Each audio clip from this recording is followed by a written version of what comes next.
My name is Abhishek Jain and welcome back to the tutorial series on how to Dockerize a Node.js application part 3.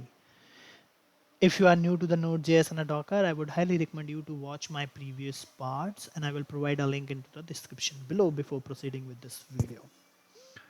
In today's video, we are just going to increase the complexity of the RESTful application which we have used in the previous part. So let's quickly let me summarize what the application is doing, and how many endpoints we have and what complexity I have increased in this particular Node.js application. So last time we were just, giving all the values. I have basically just put it all the hard coded value which was being returned by the different API endpoints, right? But here I'm just putting all the data into the DB depending upon whether it's a get request, post request, then it is going to be create something, put request to update something, and everything is happening at the DB level.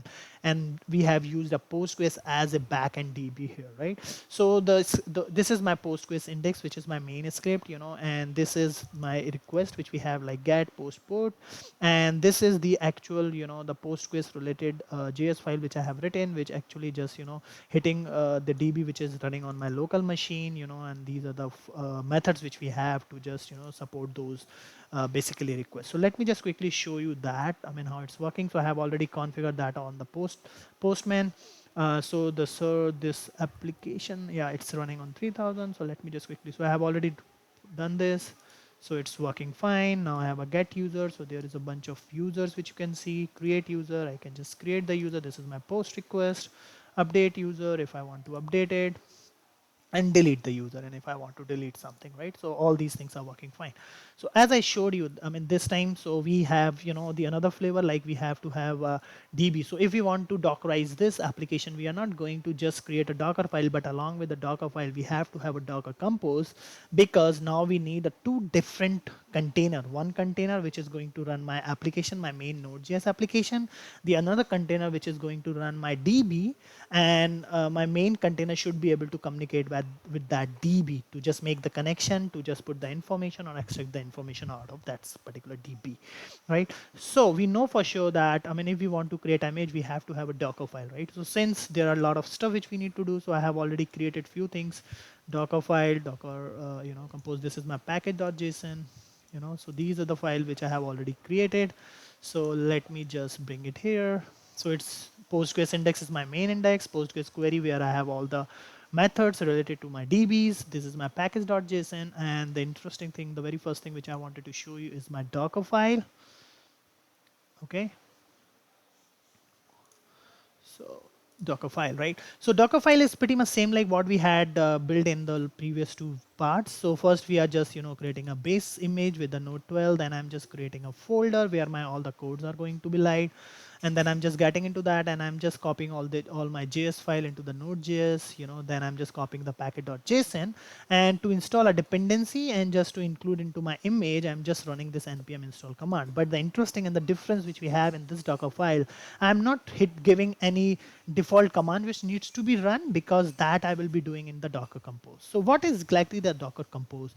Docker Compose is the technique within a Docker where we can just combine the related services so that those services can be communicate with each other. We are saying those as a service, but you can understand them as a container itself, right?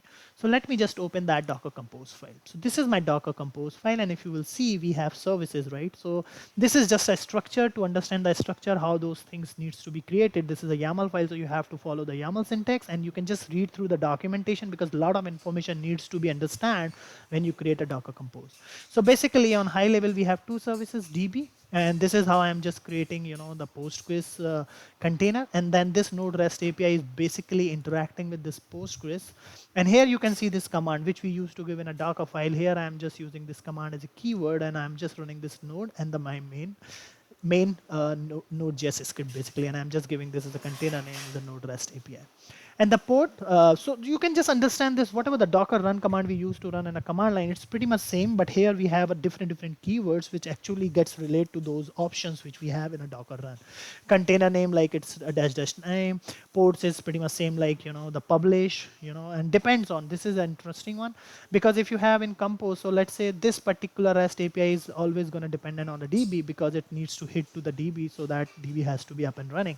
That's the reason I just give this particular node REST API service depends on this DB, right? So that's it from Docker Compose standpoint and Dockerfile. The another point which I wanted to tell, what we used to run in the previous video, we are explicitly running Docker build, and we are just used to give the tag and all this stuff. But here, what this Docker Compose gonna do for us is, since we have given this build and dot, it means that in a current location where this Docker Compose is lying, it's just look for the Docker file and create that image automatically, right? So you have to understand Docker Compose for that matter, right? Okay, so the next thing which we have to do is, I have to just go to the command line, in archive. So I think okay. So the command which we need to use to make the services up with the Docker Compose, so Docker Compose up dash D, but this is, for this you have to have your compose file with docker dash compose.yaml, but we have a different, I have choose a different name, which is Node.js Postgres. So in that situation, your Docker is not gonna pick that automatically, so you have to use a F option, which actually tells you are going to pass your Docker Compose file name, and then you have to give this.